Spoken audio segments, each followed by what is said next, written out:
sampai hari ini pemerintah yang menjalankan amanahnya belum bisa mewujudkan apa yang menjadi harapan dari kemerdekaan itu. Sehingga saya tadi menceritakan kan, misalnya kemerdekaan itu artinya melindungi segenap bangsa Indonesia. Melindungi dari kemiskinan, dari kebodohan, dari rasa sakit. Makanya saya tadi menghubungkan dengan, saya mohon maaf kalau masih ada anak yang putus sekolah SD karena ketidakmampuan ekonomi. Saya mohon maaf kalau masih ada anak putus SMP karena ketidakmampuan ekonomi. Saya mohon maaf apabila masih ada anak putus SMA, SMK karena ketidakmampuan ekonomi. Nah, seluruh ketidakmampuan itu harus dirubah dengan paradigma membangun yaitu tadi transparansi pengelolaan keuangan. Saya meyakini betul manakala kita terintegrasi antara pemerintah provinsi dengan kabupaten kota, maka seluruh problem itu selesai. Sehingga menekankannya adalah bagaimana belanja negara itu diarahkan pada yang menjadi kebutuhan dasar. Termasuk saya tadi bicara persoalan karena setiap hari kan di rumah saya itu membuka layanan publik ya.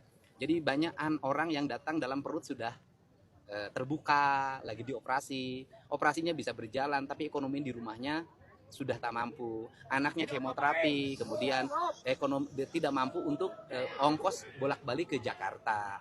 Nah, seluruh itu kan tidak bisa diketahui kalau kita tidak membuka keran rakyat untuk mengadu. Sehingga saya ngajak tadi, kan tidak semuanya harus ditumpukan di provinsi. Ada yang kejangkau, ada yang tidak kejangkau. Nah, sehingga saya meminta dari mulai RT, RW, kepala desa, kepala kelurahan, kemudian bupati, wali kota membuka keran itu.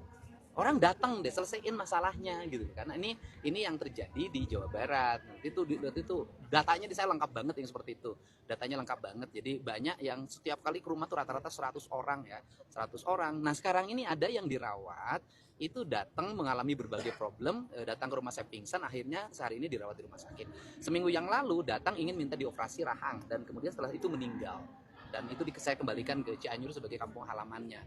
Nah, ini kan problem-problem ini di bawahnya itu harus dibangun kepekaan. Nah, ketidakpekaan di bawah bisa jadi kepala desa, kepala kelurahan nggak punya alokasi.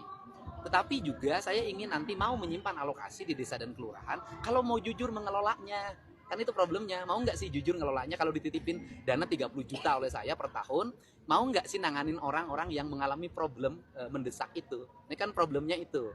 Jadi ini yang akan menjadi concern kita gitu loh.